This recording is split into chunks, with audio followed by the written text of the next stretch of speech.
ਸਨਮਾਨਯੋਗ ਗੁਰਬਾਣੀ ਪ੍ਰੇਮੀਓ, ਵਾਹਿਗੁਰੂ ਜੀ ਕਾ ਖਾਲਸਾ, ਵਾਹਿਗੁਰੂ ਜੀ ਕੀ ਫਤਿਹ। ਗੁਰਬਾਣੀ ਵਿਚਾਰ ਅਕਥ ਕਥਾ ਦੀ ਲੜੀ ਵਿੱਚ ਅੱਜ ਆਪਾਂ 6ਵਾਂ ਐਪੀਸੋਡ ਸਾਂਝਾ ਕਰਨ ਜਾ ਰਹੇ ਹਾਂ, ਜਿਸ ਵਿੱਚ ਸੰਖੇਪ ਰੂਪ ਵਿੱਚ ਜਪਜੀ ਸਾਹਿਬ ਜੀ ਦੀ ਚੌਥੀ ਪੌੜੀ ਦੀ ਵਿਚਾਰ ਕਰਨ ਦਾ ਯਤਨ ਕਰਾਂਗੇ।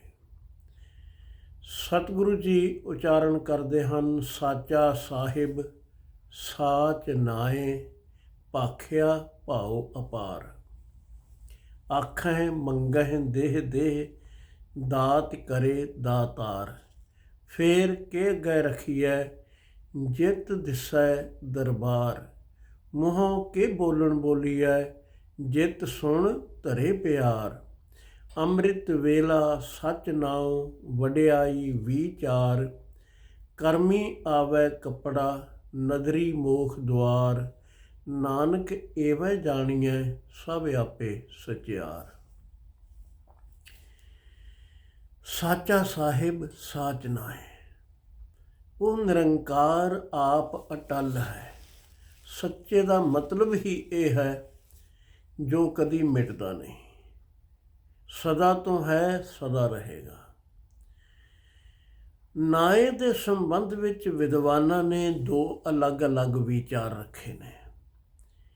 ਇੱਕ ਉਹ ਨੇ ਜਿਹੜੇ ਆਖਦੇ ਨੇ ਨਾਏ ਦਾ ਅਰਥ ਹੈ ਨਿਆਏ, ਮਤਲਬ ਨਿਆਉ, ਇਨਸਾਫ। ਉਹ ਸਾਹਿਬ ਆਪ ਵੀ ਸੱਚਾ ਹੈ, ਮਾਲਕ, ਤੇ ਉਸ ਦਾ ਨਿਆਂ ਵੀ ਸੱਚਾ ਹੈ। ਦੂਜੇ ਵਰਗ ਦਾ ਖਿਆਲ ਇਹ ਹੈ ਕਿ ਨਾਏ ਦਾ ਅਰਥ ਹੈ ਨਾਮ, ਉਸ ਦਾ ਨਾਮ ਵੀ ਸੱਚਾ ਹੈ। ਇਹ ਤਾਂ ਅਸੀਂ ਸਤ ਨਾਮ ਰੋਜ਼ ਆਖਦੇ ਹਾਂ ਕਿ ਉਸ ਦਾ ਨਾਮ ਸਤ ਹੈ, ਅਟਲ ਹੈ, ਸਦਾ ਰਹਿਣ ਵਾਲਾ ਹੈ। ਤੋ ਉਹ ਸਾਹਿਬ ਮਾਲਕ ਆਪ ਵੀ ਅਟਲ ਹੈ, ਉਸ ਦਾ ਨਾਮ ਵੀ ਅਟਲ ਹੈ। ਬੇਸ਼ੱਕ ਦੋਹਾਂ ਧੜਿਆਂ ਵਿੱਚ, ਵਿਚਾਰਵਾਨਾਂ ਵਿੱਚ ਅੰਤਰ ਹੈ, ਪਰ ਜੇ ਦੇਖਿਆ ਜਾਏ ਧਾਰਮਿਕ ਦ੍ਰਿਸ਼ਟੀ ਤੋਂ, ਸ਼ਰਧਾ ਦੀ ਭਾਵਨਾ ਨਾਲ, ਤਾਂ ਬਹੁ ਅਰਥੀ ਸ਼ਬਦ ਵੀ ਹੁੰਦੇ ਨੇ। ਨਿਰੰਕਾਰ ਦੇ ਦਰ 'ਤੇ ਨਿਆਂ ਤਾਂ ਹੁੰਦਾ ਹੈ, ਉਹ ਬੇਇਨਸਾਫ ਨਹੀਂ। ਅਦਾਲਤ ਦਾ ਮਤਲਬ ਹੀ ਤਾਂ ਹੈ ਜੇ ਅਦਲ ਹੋਵੇ, ਇਨਸਾਫ ਹੋਵੇ। ਮਾਲਕ ਦੇ ਦਰ 'ਤੇ ਹਮੇਸ਼ਾ ਅਦਲ ਹੁੰਦਾ ਹੈ। ਦੂਸਰੀ ਬਾਤ ਵੀ ਓਨੀ ਹੀ ਸੱਚ ਹੈ ਕਿ ਉਸ ਦਾ ਨਾਮ ਵੀ ਸਦਾ ਰਹਿਣ ਵਾਲਾ ਅਟਲ ਹੈ। ਉਹਦਾ ਅਦਲ ਵੀ ਅਟਲ, ਉਸ ਦਾ ਨਾਮ ਵੀ ਅਟਲ।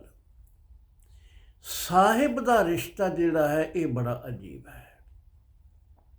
ਸਤਿਗੁਰੂ ਜੀ ਨੇ ਪ੍ਰਭੂ ਨੂੰ ਪਿਤਾ ਵੀ ਆਖਿਆ, ਪਰ ਜਦ ਪਿਤਾ ਕਿਹਾ ਹੈ ਨਾਲ ਮਾਤਾ ਵੀ ਆਖਿਆ ਹੈ, ਕਿਉਂਕਿ ਇੱਕ ਅਧੂਰਾ ਰਹਿ ਜਾਏਗਾ ਕੰਮ। ਪਿਤਾ ਦੇ ਅਖਤਿਆਰ ਬੱਚੇ ਨੂੰ ਮਿਲ ਜਾਂਦੇ ਨੇ, ਪਰ ਜੋ ਮਮਤਾ ਮਾਂ ਵਿੱਚ ਹੈ ਉਹ ਮਾਂ ਵਿੱਚ ਹੀ ਹੈ। ਇਸ ਲਈ ਆਮ ਤੌਰ 'ਤੇ ਗੁਰਬਾਣੀ ਵਿੱਚ ਵੀ ਜਦ ਪਿਤਾ ਦਾ ਜ਼ਿਕਰ ਆਇਆ ਤਾਂ ਮਾਂ ਦਾ ਵੀ ਨਾਲ ਆਇਆ, ਮਾਂ ਦਾ ਆਇਆ, ਪਿਤਾ ਦਾ ਵੀ ਆਇਆ। ਵਿਸ਼ੇਸ਼ ਕਰਕੇ ਹਰ ਜੀ ਮਾਤਾ, ਹਰ ਜੀ ਪਿਤਾ, ਹਰ ਜੀਓ ਪ੍ਰਤਿਪਾਲਕ। ਹਰ ਜੀ ਮੇਰੀ ਸਾਰ ਕਰੇ, ਹਮ ਹਰ ਕੇ ਬਾਲਕ। ਉਸ ਮਾਲਕ ਨਾਲ ਰਿਸ਼ਤਾ ਸਾਹਿਬ ਦਾ ਬਣ ਜਾਏ ਤਾਂ ਇਹ ਬੜੀ ਵੱਡੀ ਗੱਲ ਹੈ। ਪਰਮਾਰਥ ਦੇ ਪਾਂਧੀ, ਪਰਮਾਤਮਾ ਨੂੰ ਪਾਉਣ ਦੇ ਇੱਛਾਵਾਨ ਲੋਕ ਇੱਕ ਉਹ ਰਹੇ ਨੇ ਜਿਹੜੇ ਹਠ ਯੋਗ ਕਰਦੇ ਨੇ। ਅੱਜ ਵੀ ਹੈ, ਪਹਿਲਾਂ ਵੀ ਸਨ। ਉਹਨਾਂ ਦਾ ਖਿਆਲ ਸੀ ਜਿੰਨੀ ਤਪੱਸਿਆ ਕਰ ਲਈ ਜਾਏ ਉਨੇ ਅਧਿਕਾਰੀ ਬਣ ਜਾਵਾਂਗੇ ਪਰਮਾਤਮਾ ਦੀ ਪ੍ਰਾਪਤੀ ਕਰਨ ਦੇ। ਕੋਈ ਦਰਖਤ ਨਾਲ ਲਟਕਿਆ ਪੁੱਠਾ, ਕੋਈ ਸਿਰ ਭਾਰ ਖੜਾ ਹੋ ਗਿਆ, ਕੋਈ ਕੰਡਿਆਂ 'ਤੇ ਲੇਟਿਆ, ਕਿਸੇ ਧੂਣੀਆਂ ਤਪਾਈਆਂ, ਸਾਰਿਆਂ ਨੂੰ ਆਪੋ ਆਪਣੇ ਢੰਗ ਮੁਬਾਰਕ। ਪਰ ਦੂਜਾ ਪਾਸਾ ਜਿਹੜਾ ਸੀ ਉਹ ਸੀ ਭਗਤੀਵਾਨ ਲੋਕਾਂ ਦਾ। ਬੰਦਗੀਵਾਨ ਨੇ ਆਖਿਆ ਨਹੀਂ, ਸਾਡੇ ਯਤਨ ਕਿੰਨੀ ਕੁ ਕੀਮਤ ਰੱਖਦੇ ਨੇ। ਜੇ ਕੰਡਿਆਂ ਤੇ ਹੀ ਲੇਟਣਾ ਹੁੰਦਾ, ਨਿਰੰਕਾਰ ਸਰੀਰ ਨੂੰ ਕੰਡੇ ਲਗਾ ਦਿੰਦਾ। ਕਾਇ ਉਸਨੇ ਬਖਸ਼ੀ ਬੜੀ ਰਹਿਮਤ ਕਰਕੇ ਤੇ ਅਸੀਂ ਇਸ ਨੂੰ ਜਫਰ ਜਾਲਣ ਵਿੱਚ ਲਾ ਦਈਏ, ਕਠਨ ਕੰਮਾਂ ਵਿੱਚ ਲਾ ਦਈਏ, ਜੋ ਸਰੀਰ ਨੂੰ ਕਸ਼ਟ ਮਿਲਣ, ਭੁੱਖੇ ਰਹੀਏ, ਭੋਜਨ ਦੀ ਲੋੜ ਹੈ ਤੇ ਤੜਪਦੇ ਭਾਵੇਂ ਰਹੀਏ ਪਰ ਖਾਣਾ ਨਹੀਂ। ਸਤਿਗੁਰੂ ਜੀ ਨੇ ਆਖਿਆ, ਛੋੜੈ ਅੰਨ ਕਰਹਿ ਪਾਖੰਡ, ਨਾ ਸੁਹਾਗਨ ਨਾ ਉਹ ਰੰਡ। ਸਤਿਗੁਰੂ ਜੀ ਨੇ ਕਿਸੇ ਐਸੀ ਗੱਲ ਨੂੰ ਮਾਨਤਾ ਨਹੀਂ ਦਿੱਤੀ ਜਿਹੜੀ ਸਰੀਰ ਨੂੰ ਕਸ਼ਟ ਦੇਵੇ ਤੇ ਆਖੇ ਭਗਤੀ ਹੈ। ਭਗਤ ਦਾ ਮਾਰਗ ਦੂਸਰਾ ਹੈ। ਉਹ ਆਖਦਾ ਹੈ, ਉਸ ਦੇ ਗੋਲੇ ਬਣ ਜਾਓ, ਛੱਡੋ ਆਪਣੀਆਂ ਮਰਜ਼ੀਆਂ, ਜਦ ਹੁਕਮ ਵਰਤਣਾ ਹੀ ਉਸ ਦਾ ਹੈ। ਨਾ ਆਪਣੀ ਮਰਜ਼ੀ ਨਾਲ ਆਏ ਹਾਂ, ਨਾ ਆਪਣੀ ਮਰਜ਼ੀ ਨਾਲ ਜਾਣਾ ਹੈ। ਕਿੱਥੇ ਜਨਮ ਲਿਆ ਹੈ, ਕਿਉਂ ਲਿਆ ਹੈ, ਇਹ ਤਾਂ ਨਿਰੰਕਾਰ ਜਾਣੇ, ਸਾਨੂੰ ਕੀ ਪਤਾ ਹੈ। ਇਸ ਲਈ ਉਸੇ ਸਾਹਿਬ ਦੇ ਲੜ ਲੱਗ ਜਾਓ। ਔਰ ਸਾਹਿਬ ਦੇ ਲੜ ਲੱਗਣਾ ਇੱਕ ਗੱਲ ਤੋਂ ਮੁਸ਼ਕਿਲ ਹੈ, ਇੱਕ ਗੱਲੋਂ ਬੜਾ ਆਸਾਨ ਵੀ। ਮੁਸ਼ਕਿਲ ਇਸ ਲਈ ਹੈ ਕਿ ਮਨੁੱਖ ਅੰਦਰ ਬੁਨਿਆਦੀ ਰੋਗ ਹੈ ਅਹੰਕਾਰ ਦਾ, ਤੇ ਹੰਕਾਰ ਇਹ ਛੱਡਣਾ ਨਹੀਂ ਚਾਹੁੰਦਾ। ਜਦ ਕਿਸੇ ਦੇ ਗੋਲੇ ਬਣਨਾ ਹੈ, ਅਹੰਕਾਰ ਛੱਡਣਾ ਪਵੇਗਾ। ਗੁਲਾਮ ਦੀ ਆਪਣੀ ਮਰਜ਼ੀ ਤਾਂ ਕੋਈ ਨਹੀਂ ਹੁੰਦੀ, ਮਰਜ਼ੀ ਤਾਂ ਮਾਲਕ ਦੀ ਹੁੰਦੀ ਹੈ, ਗੁਲਾਮ ਨੇ ਤਾਂ ਹੁਕਮ ਵਜਾਉਣਾ ਹੈ। ਅਹੰਕਾਰ ਰੋਕਦਾ ਹੈ ਕਿ ਮੈਂ ਹੁਕਮ ਕਰਨ ਵਾਲਾ ਬਣਾ, ਹੁਕਮ ਮੰਨਾਂ ਕਿਉਂ। ਹਰ ਕੋਈ ਚਾਹੁੰਦਾ ਹੈ ਦੁਨੀਆ ਵਿੱਚ ਮੇਰਾ ਹੁਕਮ ਚੱਲੇ, ਮੇਰੀ ਹਕੂਮਤ ਚੱਲੇ। ਰਾਜਨੀਤੀ ਦਾ ਸਾਰਾ ਭੇਦ ਹੀ ਇਹ ਹੈ, ਦੂਜਿਆਂ ਤੇ ਰਾਜ ਕਿਵੇਂ ਕਰਨਾ ਹੈ, ਐਸੀ ਨੀਤੀ। ਭਗਤ ਦਾ ਇਹ ਮਾਰਗ ਨਹੀਂ। ਉਹ ਆਖਦਾ ਨਹੀਂ, ਗੁਰਸਿੱਖੀ ਦਾ ਕਰਮ ਇਹ, ਗੁਰ ਫਰਮਾਏ ਗੁਰ ਸਿੱਖ ਕਰਨਾ। ਗੁਰੂ ਹੁਕਮ ਕਰੇ, ਸਿੱਖ ਉਸ ਨੂੰ ਕਮਾ ਲੈ, ਉਸ 'ਤੇ ਪਹਿਰਾ ਦੇਵੇ, ਉਹ ਕਰਮ ਕਰੇ ਜੋ ਗੁਰੂ ਨੇ ਕਿਹਾ, ਤਾਂ ਸਿੱਖ ਹੈ, ਤਾਂ ਗੋਲਾ ਹੈ, ਤਾਂ ਮੁਰੀਦ ਹੈ ਪੀਰ ਦਾ। ਪੀਰ ਦੇ ਪਾਸ ਮੁਰੀਦ ਬਣਨ ਵਾਸਤੇ ਕੋਈ ਗਿਆ, ਉਸਨੇ ਨਮਸਕਾਰ ਕਰਕੇ ਮੱਥਾ ਟੇਕ ਕੇ ਆਖਿਆ, ਜੀ ਮੈਂ ਤੁਹਾਡਾ ਮੁਰੀਦ ਬਣਨਾ ਚਾਹੁੰਦਾ। ਪੀਰ ਨੇ ਇਸ ਦੀ ਰਮਜ਼ ਤਾਂ ਸਮਝ ਲਈ ਵੀ ਇਹ ਕਿਉਂ ਆਇਆ ਹੈ। ਇਹ ਆਇਆ ਇਸ ਲਈ ਹੈ ਕਿ ਥੋੜ੍ਹੀ ਸੇਵਾ ਕਰਕੇ ਤੇ ਮੈਂ ਵੀ ਪੀਰ ਬਣ ਜਾਵਾਂ, ਫਿਰ ਲੋਕ ਮੇਰੀ ਸੇਵਾ ਕਰਨ। ਅਸਲੀ ਪੀਰ ਬਣ ਨਹੀਂ ਆਇਆ ਹੈ। ਪੀਰ ਨੇ ਉਸ ਨੂੰ ਪੁੱਛਿਆ, ਵੀ ਮੁਰੀਦ ਦਾ ਕੰਮ ਤੂੰ ਕਰ ਲਵੇਂਗਾ, ਬੜਾ ਕਠਿਨ ਹੈ। ਉਸਨੇ ਪੁੱਛਿਆ, ਜੀ ਕੀ ਕਰਨਾ ਹੈ। ਪੀਰ ਨੇ ਆਖਿਆ, ਜੇ ਲੋੜ ਹੈ ਪਾਣੀ ਲਿਆਉਣਾ ਹੈ, ਲੋੜ ਹੈ ਆਟਾ ਗੁੰਨਣਾ ਹੈ, ਲੋੜ ਹੈ ਰੋਟੀ ਪਕਾਉਣੀ ਹੈ, ਹਰ ਕੰਮ ਮੁਰੀਦ ਨੂੰ ਕਰਨਾ ਪੈਂਦਾ ਹੈ। ਭਾਈ ਗੁਰਦਾਸ ਜੀ ਨੇ ਆਖਿਆ ਹੈ, ਮੁਰਦਾ ਹੋਏ ਮੁਰੀਦ ਨਾ ਗੱਲੀ ਹੋਵਣ। ਇਹ ਗੱਲਾਂ ਨਾਲ ਨਹੀਂ ਹੋਇਆ ਜਾਂਦਾ। ਉਸਨੇ ਕਿਹਾ, ਜੀ ਕੰਮ ਤਾਂ ਬਹੁਤ ਨੇ, ਫਿਰ ਪੀਰ ਦਾ ਕੀ ਕੰਮ ਹੁੰਦਾ ਹੈ। ਪੀਰ ਜੀ ਆਖਣ ਲੱਗੇ, ਪੀਰ ਦਾ ਇੰਨਾ ਹੀ ਕੰਮ ਹੈ, ਉਹ ਦੱਸੇ ਕਿ ਐ ਕਰ ਤੇ ਮੁਰੀਦ ਕਰੇ। ਕਹਿੰਦਾ, ਜੀ ਫਿਰ ਮੈਨੂੰ ਤੁਸੀਂ ਪੀਰ ਹੀ ਬਣਾ ਲਓ। ਅਹੰਕਾਰ ਆਪ ਨਹੀਂ ਕੁਝ ਕਰਨਾ ਚਾਹੁੰਦਾ, ਦੂਜੇ ਤੋਂ ਕਰਾਉਣ ਦਾ ਇੱਛਕ ਹੈ। ਪਰ ਭਗਤ ਆਖਦਾ, ਨਹੀਂ, ਮੇਰਾ ਕੀਆ ਕਛੂ ਨਾ ਹੋਏ, ਕਰ ਹੈ ਰਾਮ ਹੋਏ ਹੈ ਸੋਏ। ਜਦ ਤੇਰਾ ਹੀ ਕੀਤਾ ਹੋਣਾ ਹੈ, ਮੇਰਾ ਕੀਤਾ ਕੁਝ ਹੋਣ ਵਾਲਾ ਨਹੀਂ, ਤੇ ਮੈਂ ਕਿਉਂ ਨਾ ਤੇਰੀ ਚਰਨ ਸਰਨ ਵਿੱਚ ਡਿੱਗ ਪਵਾਂ। ਅਹੰਕਾਰ ਮਿਟਾਉਂਦਿਆਂ ਹੀ ਨਿਰੰਕਾਰ ਮਿਲ ਜਾਂਦਾ ਹੈ, ਉਹ ਦੂਰ ਨਹੀਂ। ਰੁਕਾਵਟ ਕੇਵਲ ਇੱਕ ਹੈ, ਉਹ ਹੈ ਅਹੰਕਾਰ ਦੀ। ਤੇ ਜਦੋਂ ਮੁਰੀਦ ਬਣਨਾ ਹੈ, ਸਾਹਿਬ ਕਿਸੇ ਨੂੰ ਆਖਣਾ ਹੈ, ਤਾਂ ਉਸ ਦੇ ਅੱਗੇ ਤਾਂ ਝੁਕਣਾ ਹੋਵੇਗਾ। ਨਿਰੰਕਾਰ ਨਾਲ ਸਤਿਗੁਰੂ ਜੀ ਨੇ ਸਮਝਾਇਆ ਹੈ ਭਗਤੀ ਦਾ ਮਾਰਗ, ਕਿ ਉਸ ਨੂੰ ਸਾਹਿਬ ਮੰਨੋ, ਇਹ ਹੈ ਅਸਲੀ ਰਿਸ਼ਤਾ। ਤੇ ਸਾਹਿਬ ਦੀ ਰਜ਼ਾ ਵਿੱਚ ਚੱਲੋ। ਉਹ ਅਟਲ ਰਹਿਣ ਵਾਲਾ ਹੈ, ਸਾਚਾ ਸਾਹਿਬ, ਸਾਚ ਨਾਏ। ਉਸ ਦਾ ਨਾਮ ਵੀ ਸਦਾ ਰਹਿਣ ਵਾਲਾ ਹੈ, ਉਸ ਦਾ ਨਿਆਂ ਵੀ ਸੱਚਾ ਹੈ। ਜੋ ਵਿਚਾਰਵਾਨ ਕਹਿੰਦੇ ਨੇ ਇਹ ਨਾਏ ਤੋਂ ਮਤਲਬ ਨਾਮ ਹੈ, ਇੱਕ ਵਰਗ ਉਹ ਹੈ। ਦੂਜਾ ਆਖਦਾ ਨਾਏ ਦਾ ਅਰਥ ਨਿਆਂ ਹੈ। ਉਸ ਮਾਲਕ ਦਾ ਨਿਆਂ ਵੀ ਸੱਚਾ ਹੈ ਭਾਈ, ਉਸ ਦਾ ਨਾਮ ਵੀ ਅਟਲ ਹੈ। ਉਸ ਦਾ ਕੀਤਾ ਨਿਆਂ ਕੋਈ ਟਾਲ ਸਕਦਾ ਹੈ? ਕਦੀ ਨਹੀਂ।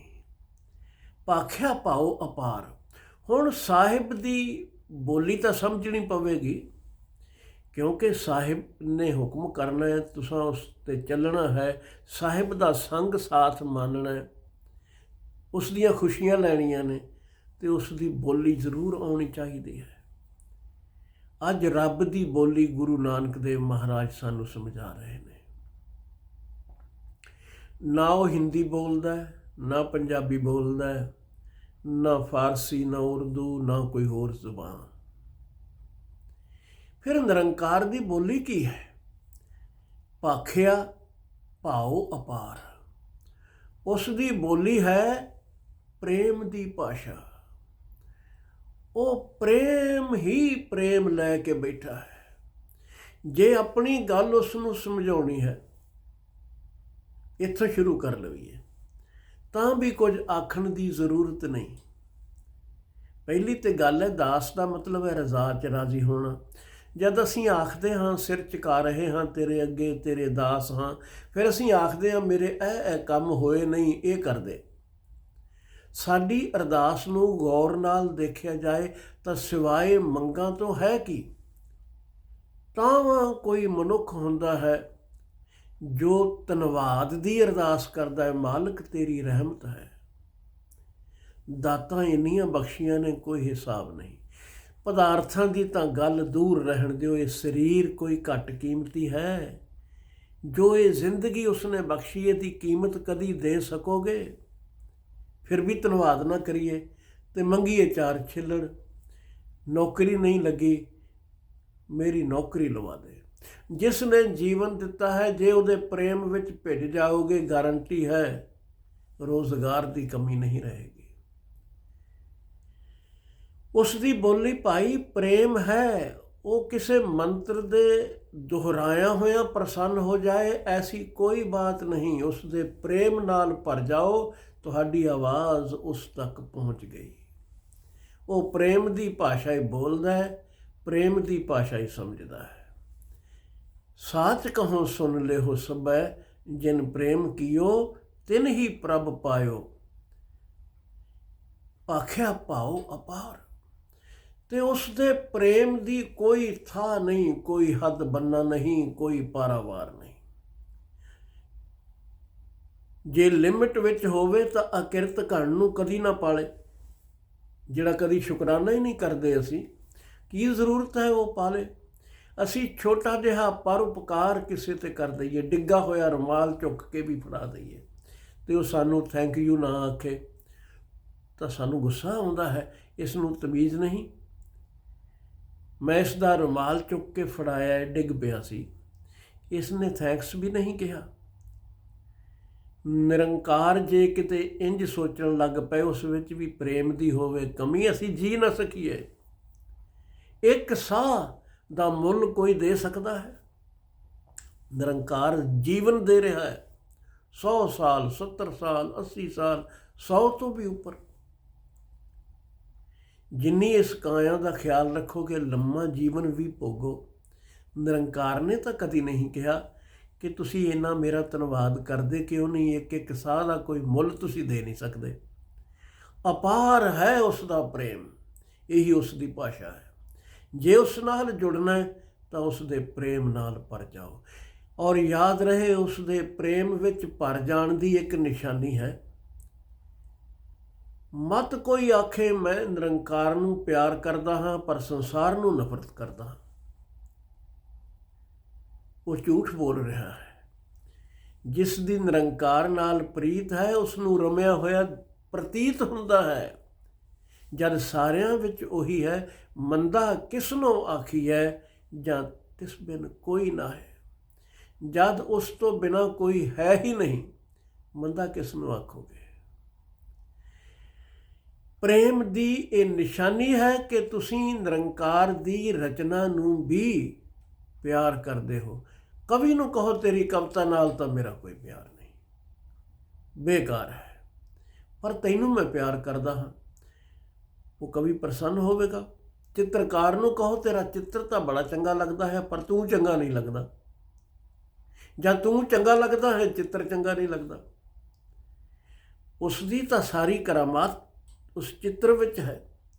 ਨਿਰੰਕਾਰ ਦੀ ਪ੍ਰੇਮ ਦੀ ਭਾਵਨਾ ਦਾ ਸਬੂਤ ਸੰਸਾਰ ਵਿੱਚ ਇਹ ਹੈ ਕਿ ਤੁਸੀਂ ਸੰਸਾਰ ਨੂੰ ਵੀ ਪਿਆਰ ਕਰਦੇ ਹੋ।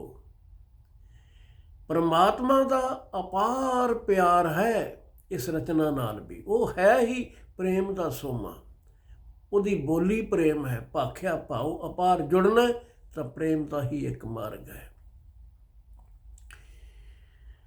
ਸਾਚਾ ਸਾਹਿਬ ਸਾਚ ਨਾਏ ਭਾਖਿਆ ਭਾਉ ਅਪਾਰ। ਹੁਣ ਹੈ ਜੀਵਾਂ ਦੀ ਹਾਲਤ, ਆਖਾ ਹੈ ਮੰਗਾ ਹੈ ਦੇਹ ਦੇਹ, ਦਾਤ ਕਰੇ ਦਾਤਾਰ। ਦੇਖੋ ਉਸ ਦਾ ਪਿਆਰ।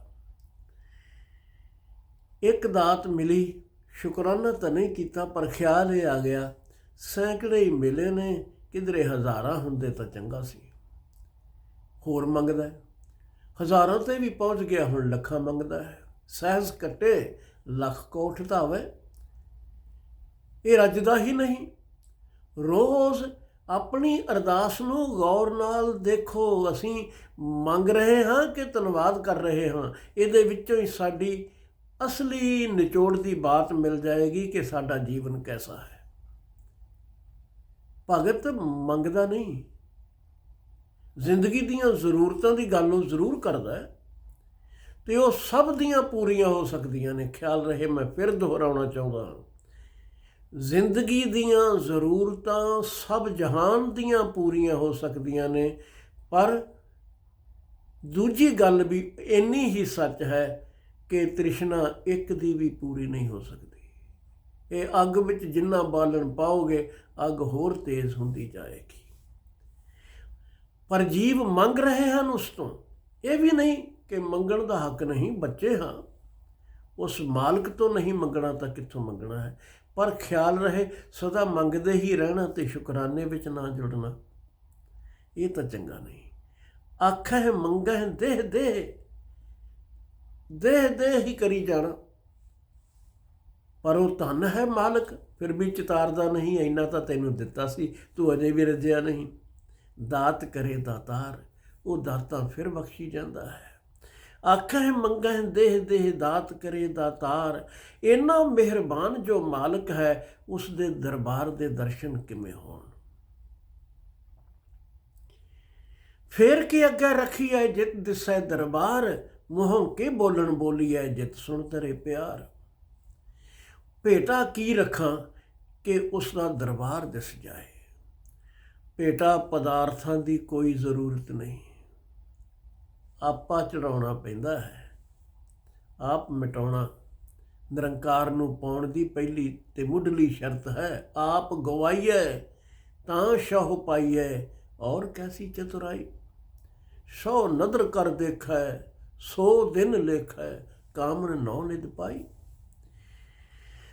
ਪਰ ਸਤਿਗੁਰੂ ਇੱਕ ਸਵਾਲ ਪੈਦਾ ਕਰਦੇ ਨੇ ਜੀਵ ਦੀ ਅਵਸਥਾ ਤੋਂ। ਫੇਰ ਕਿ ਅੱਗੇ ਰੱਖੀ ਹੈ ਜਿਤ ਦਿਸੈ ਦਰਬਾਰ।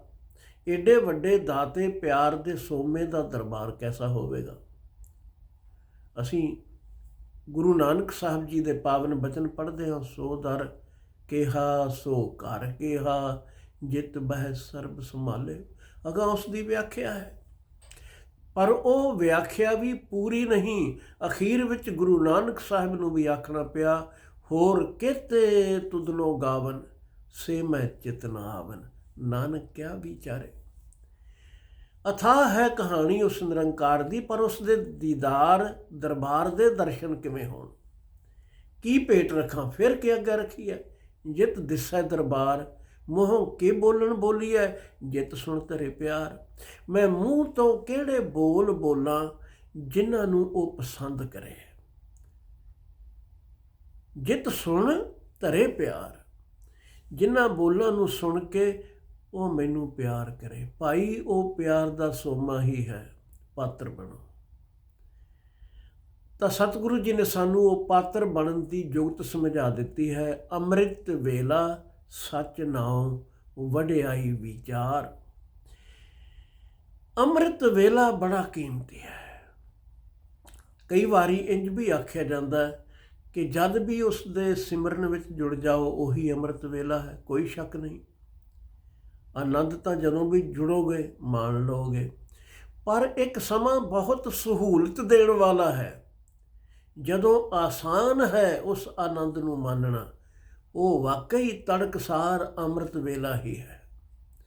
ਜਿਸ ਵੇਲੇ ਸਰੀਰ ਆਰਾਮ ਕਰ ਚੁੱਕਾ ਹੈ, ਸੰਤੁਸ਼ਟ ਹੈ ਆਰਾਮ ਵੱਲੋਂ, ਫਰੈਸ਼ ਹੈ, ਇਸ਼ਨਾਨ ਪਾਨ ਕਰ ਲਏ ਨੇ, ਚਾਰ ਚਫੇਰੇ ਸ਼ਾਂਤੀ ਦਾ ਮਾਹੌਲ ਹੈ, ਕੋਈ ਸ਼ੋਰ ਸ਼ਰਾਬਾ ਨਹੀਂ।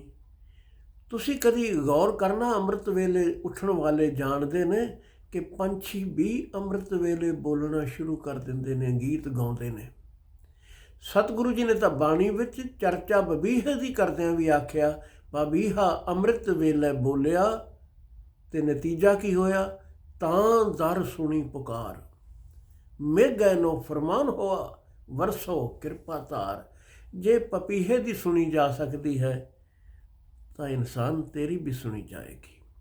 ਇਸ ਵੇਲੇ ਨੂੰ ਸੰਭਾਲ, ਉਸ ਵੇਲੇ ਸੱਚੇ ਨਾਮ ਨਾਲ ਜੁੜ ਜਾ, ਉਸ ਦੀਆਂ ਵਡਿਆਈਆਂ ਦੀ ਵਿਚਾਰ ਕਰ, ਚਿੱਤ ਵਿੱਚ ਵਸਾ, ਸਮਝ ਤੇ ਉਹਨਾਂ ਵਡਿਆਈਆਂ ਵਿੱਚ ਲੀਨ ਹੁੰਦਾ ਜਾ। ਕਰਮੀ ਆਵੇ ਕੱਪੜਾ ਨਦਰੀ ਮੋਖ ਦੁਆਰ, ਨਾਨਕ ਏਵੇਂ ਜਾਣੀਐ ਸਭ ਆਪੇ ਸਚਿਆਰ। ਕਰਮਾਂ ਦੇ ਕਾਰਨ ਇਹ ਸਰੀਰ ਮਿਲਿਆ ਹੈ। ਜੇ ਪਰਮਾਤਮਾ ਦੀ ਰਹਿਮਤ ਨਾ ਹੋਵੇ ਤਾਂ ਮਨੁੱਖੀ ਜਾਮਾ ਨਹੀਂ ਮਿਲਦਾ। ਕਰਮ ਦੀ ਵੀ ਵਿਚਾਰ ਕਈ ਵਿਦਵਾਨ ਕਰਦੇ ਨੇ ਕਿ ਆਪਣੇ ਕੀਤੇ ਹੋਏ ਕਰਮਾਂ ਦੇ ਮੁਤਾਬਿਕ, ਕਿਉਂਕਿ ਗੁਰਬਾਣੀ ਵਿੱਚ ਜ਼ਿਕਰ ਹੈ ਇਨਸਾਨ ਨੂੰ ਸਮਝਾਉਣ ਲਈ ਕਿ ਜੇ ਇਹੋ ਜਿਹਾ ਕਰਮ ਕਰੇਗਾ ਤਾਂ ਇਹੋ ਜਿਹੀ ਜੂਨੀ ਵਿੱਚ ਆਵੇਗਾ। ਨਾਰਾਇਣ ਨੂੰ ਸਿਮਰੇਗਾ ਤਾਂ ਮੁਕਤ ਹੋ ਜਾਏਗਾ। ਪਰ ਇਹ ਇਨਸਾਨ ਲਈ ਉਪਦੇਸ਼ ਹੈ। ਇਨਸਾਨੀ ਜਾਮਾ ਮਿਲਿਆ, ਉਸਨੇ ਕਿਰਪਾ ਕਰਕੇ ਦਿੱਤਾ। ਕਰਮ ਉਹਦੀ ਰਹਿਮਤ ਹੈ। ਇਹ ਸਰੀਰ ਰੂਪੀ ਕੱਪੜਾ ਸਾਨੂੰ ਮਿਲਿਆ ਤੇ ਉਸ ਦੀ ਮਿਹਰ ਨਾਲ ਹੀ ਭਾਈ ਮੁਕਤੀ ਦਾ ਦਰਵਾਜ਼ਾ ਦੁਆਰ ਮਿਲਣਾ ਹੈ। ਨਦਰੀ ਮੋਖ ਦੁਆਰ, ਨਾਨਕ ਏਵੇਂ ਜਾਣੀਐ ਸਭ ਆਪੇ ਸਚਿਆਰ। ਗੁਰੂ ਨਾਨਕ ਸਾਹਿਬ ਮਹਾਰਾਜ ਕਹਿੰਦੇ ਹਨ, ਹੇ ਭਾਈ ਇਉਂ ਸਮਝ ਲਓ, ਇਉਂ ਸਮਝ ਲਓ, ਸਭ ਆਪੇ ਸਚਿਆਰ। ਉਹ ਅਟਲ ਰਹਿਣ ਵਾਲਾ ਮਾਲਕ ਹਰ ਖੇਲ ਦੇ ਪਿੱਛੇ ਆਪ ਹੀ ਹੈ। ਰਮਿਆ ਵੀ ਸਭ ਵਿੱਚ, ਕਰਨ ਕਰਾਉਣ ਵਾਲਾ ਵੀ ਸਭ ਆਪ। ਪਰਮਾਤਮਾ ਕਿਰਪਾ ਕਰੇ ਉਸ ਦੇ ਨੂਰ ਨੂੰ ਅਸੀਂ ਪਛਾਣਨ ਵਾਲੇ ਬਣ ਸਕੀਏ, ਅਹੰਕਾਰ ਮਿਟਾ ਕੇ ਨਿਰੰਕਾਰ ਨਾਲ ਅਭੇਦ ਹੋ ਸਕੀਏ। ਭੁੱਲਾਂ ਅਨੇਕਾਂ ਹੋਈਆਂ ਹੋਣਗੀਆਂ, ਖਿਮਾ ਕਰ ਦੇਣੀਆਂ। ਅੰਤ ਵਿੱਚ ਉਹੀ ਬੇਨਤੀ ਜੋ ਰੋਜ਼ ਕਰਦੇ ਹਾਂ, ਹਰ ਐਪੀਸੋਡ ਵਿੱਚ ਕਰਦੇ ਹਾਂ, ਕਿ ਆਪ ਗੁਰਬਾਣੀ ਵਿਚਾਰ ਸੁਣਦੇ ਹੋ, ਮੁਬਾਰਕ ਹੈ। ਇਸ ਦਾ ਪ੍ਰਚਾਰ ਵੀ ਕਰਨਾ ਹੈ ਭਾਈ। ਤੇ ਪ੍ਰਚਾਰ ਕਰਨ ਦਾ ਤਰੀਕਾ ਅੱਜ ਦੇ ਯੁੱਗ ਵਿੱਚ ਬੜਾ ਆਸਾਨ ਹੈ। ਸ਼ੇਅਰ ਕਰੋ ਇਹਨਾਂ ਸਾਰੇ ਹੀ ਐਪੀਸੋਡਸ ਨੂੰ ਆਪਣੇ ਸਾਰੇ ਸਰਕਲ ਦੇ ਵਿੱਚ। ਇਸ ਵਿੱਚ ਕੋਈ ਮੁੱਲ ਨਹੀਂ ਲੱਗਦਾ, ਥੋੜ੍ਹਾ ਸਮਾਂ ਜ਼ਰੂਰ ਲੱਗਦਾ ਹੈ। ਬਾਕੀਆਂ ਤੱਕ ਵੀ ਆਵਾਜ਼ ਪਹੁੰਚੇ ਗੁਰੂ ਨਾਨਕ ਦੀ, ਗੁਰਬਾਣੀ ਦੇ ਉਪਦੇਸ਼ਾਂ ਦੀ। ਇਹ ਪਰਉਪਕਾਰ ਹੈ। ਲਾਈਕ ਕਰਨਾ ਔਰ ਚੈਨਲ ਨੂੰ ਸਬਸਕ੍ਰਾਈਬ ਕਰਨਾ, ਇਹ ਵੀ ਸਾਡੀ ਬੇਨਤੀ ਹੈ ਕਿ ਜ਼ਰੂਰ ਕਰੋ। ਸਾਨੂੰ ਖਬਰ ਮਿਲਦੀ ਹੈ ਕਿ ਇੰਨੀ ਕੁ ਸੰਗਤ ਹੈ ਜੁੜ ਰਹੀ, ਜੋ ਸਬਸਕ੍ਰਾਈਬ ਕਰ ਰਹੇ ਨੇ, ਜੋ ਲਾਈਕ ਕਰ ਰਹੇ ਨੇ, ਕਮੈਂਟਸ ਦੇ ਰਹੇ ਨੇ। ਕੋਈ ਵੀ ਕਮੈਂਟਸ ਆਪ ਕਰੋਗੇ, ਆਪ ਦਾ ਸਵਾਗਤ ਕੀਤਾ ਜਾਵੇਗਾ। ਗੁਰਬਾਣੀ ਪ੍ਰਚਾਰ ਪ੍ਰਸਾਰ ਵਿੱਚ ਜਿਸ ਢੰਗ ਨਾਲ ਵੀ ਹਿੱਸਾ ਪਾ ਸਕੀਏ ਸਾਰੇ ਪਾਈਏ। ਭੁੱਲਾਂ ਖਿਮਾ ਕਰਨੀਆਂ ਜੀ। ਅਗਲੇ ਐਪੀਸੋਡ ਵਿੱਚ ਫਿਰ ਮਿਲਾਂਗੇ। ਵਾਹਿਗੁਰੂ ਜੀ ਕਾ ਖਾਲਸਾ, ਵਾਹਿਗੁਰੂ ਜੀ ਕੀ ਫਤਿਹ।